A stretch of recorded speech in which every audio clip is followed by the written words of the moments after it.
Hey guys, welcome back on my YouTube channel. This is me, Dr. Sadaf Amreen, currently pursuing MD in Pathology.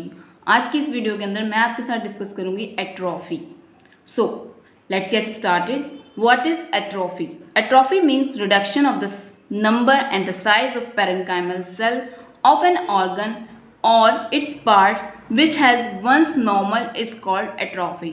यानी atrophy का मतलब हुआ अगर reduction होता है नंबर और size of the parenchymal cell of an organ, किसी भी ऑर्गन के अगर नंबर ऑफ सेल या फिर उसका साइज अगर कम होता है या फिर किसी भी पार्ट्स का जो कि पहले कभी नॉर्मल था अगर वो कम हो रहा है तो वो कहलाएगा एट्रोफी. अगर आपसे सवाल पूछा जाएगा number and the size of parenchymal cell is reduce in, तो आपका आंसर होगा एट्रोफी. एक सवाल आपसे यहाँ से बनता है हाइपोप्लेजिया. हाइपो मतलब हाइपो जैसे कि इसके लफ्ज़ से ही पता चला, हाइपो मीन्स कम. हाइपोप्लेजिया का मतलब है डेवलपमेंटली स्मॉल साइज, जो कि शुरुआत से ही कम स्मॉल साइज के होते हैं, उसके लिए इस्तेमाल किया जाता है लफ्ज़ हाइपोप्लेजिया. एक प्लेजिया एक टर्म होता है, ये किस लिए इस्तेमाल किया जाता है? Extremely failure of development so that only rudimentary tissues are present.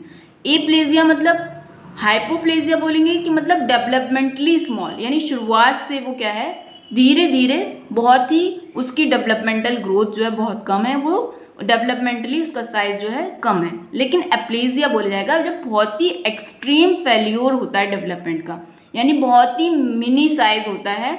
इस वजह से so that only rudimentary tissue are present, इसकी वजह से होता है क्या है सिर्फ वहाँ पर रूडिमेंट्री टिश्यू प्रेजेंट होते हैं. अब हो गया एट्रोफी. एट्रोफी का मतलब था जहाँ पर कोई भी ऑर्गन जिसके अंदर नंबर या फिर साइज ऑफ सेल हमारे कम होंगे तो उसको हम एट्रोफी बोलते हैं. तो एट्रोफी के कॉजेज क्या होते हैं? एट्रोफी के दो तरीके के कॉजेज होते हैं. फिजियोलॉजिकल एट्रोफी होती है, एक पैथोलॉजिकल एट्रोफी होती है. फिजियोलॉजिकल एट्रोफी से आप क्या समझते हैं? फिजियोलॉजी मतलब फिजियोलॉजी से रिलेटेड है. फिजियोलॉजिक यानी जो हमारी बॉडी की नॉर्मल फिजियोलॉजी है उसके अंदर कुछ चेंजेस आ जाते हैं जिसकी वजह से होती है एट्रोफी, तो उस एट्रोफी को बोलेंगे हम फिजियोलॉजिकल एट्रोफी. पैथोलॉजिकल एट्रोफी बोलते हैं यानी बॉडी के अंदर क्या होता है कोई पैथोलॉजी डेवलप हो जाती है, उसके रिजल्ट में जो एट्रोफी होती है उसे बोलते हैं हम पैथोलॉजिकल एट्रोफी. अब हम बात करते हैं सबसे पहले फिजियोलॉजिक एट्रोफी के बारे में.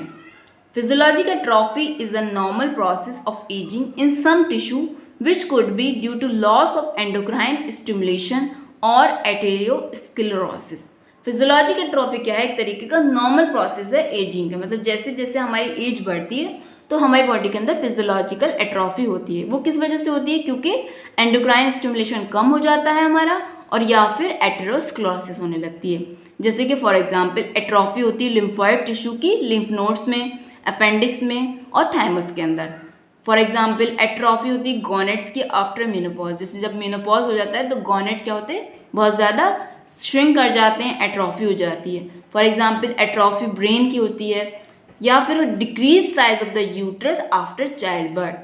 जैसे कि हमारा जब यूट्रस का साइज जो होता है हमारा कम, जब बर्थ हो जाती है बेबी की तो यूट्रस जो हमारा जो बहुत बड़ा हो गया था वो वापस रिड्यूस होकर अपने साइज में आ जाता है. तो ये भी क्या है एक तरीके की फिजियोलॉजिकल एट्रोफी है. क्यों वापस वो अपनी जगह है? क्योंकि वर्कलोड उसका कम हो गया है अपॉन ब्लड सप्लाई भी उसकी कम हो गई है. क्योंकि पहले वर्कलोड बड़ा हुआ था, उसके अंदर क्या था बेबी था और ब्लड सप्लाई भी बढ़ी हुई थी, इस वजह से यूट्रस का साइज हमारा बड़ा हो गया था. अब बेबी बाहर आ गया है तो इस वजह से क्या होगा हमारा यूट्रस का साइज कम होगा और उसकी ब्लड सप्लाई भी कम हो गई है. उसके बाद हम बात करते हैं पैथोलॉजिकल एट्रोफी की. पैथोलॉजिकल एट्रोफी के क्या कॉजेज होते हैं? सबसे पहला कॉज होता है जैसे कि स्टार्वेशन एट्रोफी. स्टार्वेशन में क्या होता है? There is first depletion of carbohydrate, fat, protein.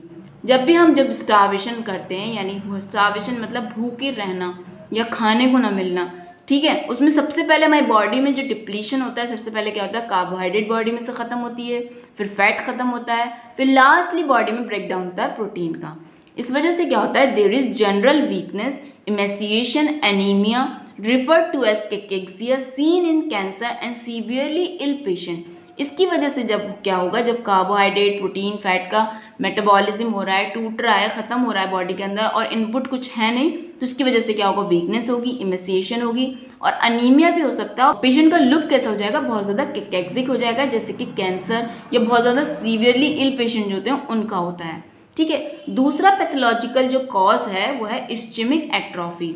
Ischaemic atrophy का क्या मतलब है, ग्रेजुअली वहाँ पे क्या होता है, डिमिनिशन हो जाती है blood supply due to atherosclerosis. वहाँ किसी भी बॉडी के पार्ट के अंदर क्या होता है, ब्लड सप्लाई कम हो जाती है धीरे धीरे करके। उसकी वजह से क्यों होती है, एथेरोस्क्लेरोसिस की वजह से। वहाँ पे होता क्या है, जब ब्लड सप्लाई कम हो जाएगी तो जिस भी ऑर्गन में ब्लड सप्लाई कम हो जाएगी तो वो ऑर्गन कैसे हो जाएगा, हमारा श्रिंक कर जाएगा। फॉर एग्जाम्पल जैसे एथेरोस्क्लेरोसिस अगर होगी रीनल आर्टरी की तो क्या हो जाएगी, स्मॉल एट्रोफिक किडनी। किडनी हमारी कैसे हो जाएंगी, स्मॉल हो जाएंगी, एट्रोफिक हो जाएंगी। अगर सेरिब्रल एथेरोस्क्लेरोसिस हो रही है तो उसमें क्या होगा, एट्रोफी हो जाएगी हमारे ब्रेन की। एक एट्रोफी होती है पैथोलॉजिक एट्रोफी जिसे बोला जाता है, उसका कॉज है डिसयूज एट्रोफी। फॉर एग्जाम्पल जैसे कि इसमें डिसयूज एट्रोफी का क्या मतलब है, prolong diminish functional activities associated with disuse atrophy of the organ.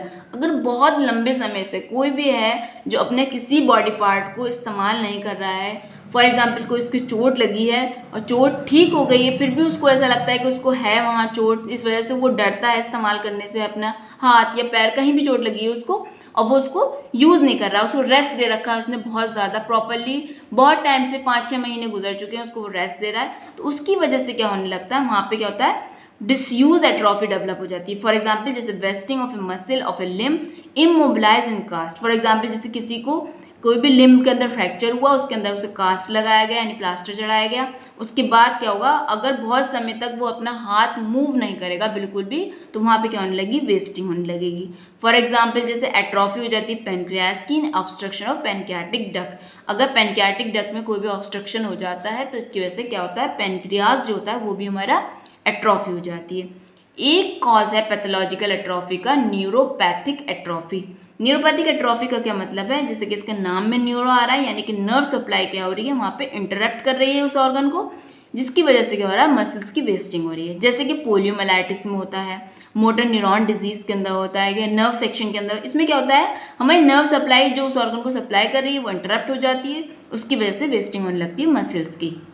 Fifth cause है पैथोलॉजिकल एट्रोफी का एंडोक्राइन एट्रोफी। एंडोक्राइन मतलब जैसे कि नाम में ही आता है कि एंडोक्राइन से रिलेटेड है यानी हार्मोन से। Loss of endocrine regulatory mechanism result in reduce metabolic activity of tissues and hence atrophy. इसमें क्या होता है, एंडोक्राइन रेगुलेटरी जो मैकेनिज्म है उसका क्या होता है, रिड्यूस हो जाता है, वो कम हो जाता है या फिर लॉस हो जाता है। इसकी वजह से क्या होता है, उन टिश्यूज़ की मेटाबॉलिक एक्टिविटी भी कम हो जाती है, उसकी वजह से हो जाती है एट्रोफी। जैसे कि फॉर एग्जांपल हाइपोपिट्यूटरिज्म में होता है, जब हाइपो मीन्स कम, पिट्यूटरिज्म मतलब पिट्यूटरी से रिलेटेड बात कर रहे हैं, जब हाइपोपिट्यूटरिज्म हो जाता है इसकी वजह से क्या होता है, पिट्यूटरी के हार्मोन्स नहीं निकलते, उसकी वजह से या कम निकलते हैं तो जिसकी वजह से एट्रोफी हो जाती है थायराइड की, एड्रिनल्स की और गॉनेड्स की। अगर हाइपोथायरॉयडिज्म हो जाए यानी थायराइड से निकलने वाले हार्मोन्स जो कम होते हैं, कम निकलते हैं, तो उसको बोलता है हाइपोथायरॉयडिज्म, जिसकी वजह से एट्रोफी स्किन की हो जाती है और एडिनेक्सल स्ट्रक्चर्स की हो जाती है। 6 पॉइंट आता है इसके अंदर, पैथोलॉजिकल एट्रोफी के अंदर आता है प्रेशर एट्रोफी। प्रेशर एट्रोफी का मतलब जैसे कि बात की, एक ऑप्शन ने यहाँ पे हेडिंग में ही बोला है इन्होंने प्रेशर। प्रेशर का मतलब प्रोलॉन्ग प्रेशर अगर पड़ता है किसी भी बेनाइन ट्यूमर से या सिस्ट से या कोई एन्यूरिज्म है बॉडी के अंदर कहीं पर, जिससे लगातार वहाँ पे प्रेशर पड़ रहा है, उसकी वजह से क्या होगा, कंप्रेशन हो जाएगा। जब बार बार वह लगातार कोई चीज़ प्रेशर डाल रही है, वहाँ दबा रही है उसको, जिसकी वजह से क्या हो जाएगा, कंप्रेशन हो जाएगा और एट्रोफी हो जाएगी उस टिश्यू की। फॉर एग्जाम्पल जैसे इरोजन हो जाता है स्पाइन का by the tumour in the nerve root, ठीक है, या फिर इरोजन हो जाता है स्कल का by meningioma arising from the pia arachnoid से, ठीक है। For example erosion of the sternum by aneurysm of arch of aorta, ठीक है। उसके बाद कॉज आता है आइडियोपैथिक एट्रोफी भी डेवलप हो सकती है। फॉर एग्जाम्पल जब कोई ऑब्वियस कॉज प्रेजेंट नहीं होगा तो उस तरीके की एट्रोफी को हम बोलते हैं आइडियोपैथिक एट्रोफी, जैसे मायोपैथीज है, टेस्टिकुलर एट्रोफी है। सो पैथोलॉजिकल एट्रोफी में हमने डिस्कस किया starvation atrophy, ischaemic atrophy, disuse atrophy, neuropathic atrophy, endocrine atrophy, pressure atrophy और कुछ ऐसे कॉजेज हैं जब हमें कोई कॉज नजर नहीं आता तो उसको हम बोलते हैं आइडियोपैथिक एट्रोफी। मैकेनिज्म, अब बात करते हैं मैकेनिज्म यानी एट्रोफी जो डेवलप होती है उसका मैकेनिज्म क्या होता है। Atrophic cell have diminish function, इसके अंदर जो एट्रोफीज हो जाती है जिन सेल्स की, उनका क्या होता है, बहुत ज़्यादा कम फंक्शन हो जाता है, उनका फंक्शन बहुत ज़्यादा डिमिनिश हो जाता है। इसकी वजह से क्या होता है, there is decrease protein synthesis, वहाँ पे प्रोटीन की सिंथेसिस कम हो जाती है। और क्या होता है, इंक्रीज प्रोटीन डिग्रेडेशन, प्रोटीन की सिंथेसिस तो होती नहीं है, बहुत कम हो जाती है, बल्कि प्रोटीन का डिग्रेडेशन बहुत ज़्यादा हो जाता है। अब बात करते हैं मोर्फोलॉजिकल। अगर हम ग्रॉस लेवल पे देखें एट्रोफी वाले ऑर्गन को, तो कैसा होगा वो ऑर्गन हमारा स्मॉल हो जाएगा और श्रंकन हो जाएगा। माइक्रोस्कोपिक लेवल पे क्या होगा, उसके अंदर सेल के जो साइज होंगे वो बहुत ज़्यादा, जैसे कि अभी मैंने डेफिनेशन में ही बताया आपको, बहुत कम हो जाएंगे। क्यों? Due to the reduction of cell organelle की वजह से। For example chiefly mitochondria, myofilaments and endoplasmic reticulum. उसके अलावा क्या होगा, इंक्रीज हो जाएगा in the number of autophagic vacuole containing cell debris. So guys, आज की वीडियो के अंदर मैंने डिस्कस किया आपके साथ atrophy. What is atrophy? Atrophy बोला जाता है अगर किसी भी ऑर्गन के अंदर नंबर ऑफ सेल या फिर साइज ऑफ द सेल अगर डिक्रीज हो जाता है तो उसको बोला जाता है atrophy. So I hope guys you like the video. If you like, please hit like button and share with your friend. If you have any query, just feel free to comment below in the comment section. फिर मिलते हैं आपसे next video के अंदर। Thank you so much for watching my video and supporting me. Thank you so much.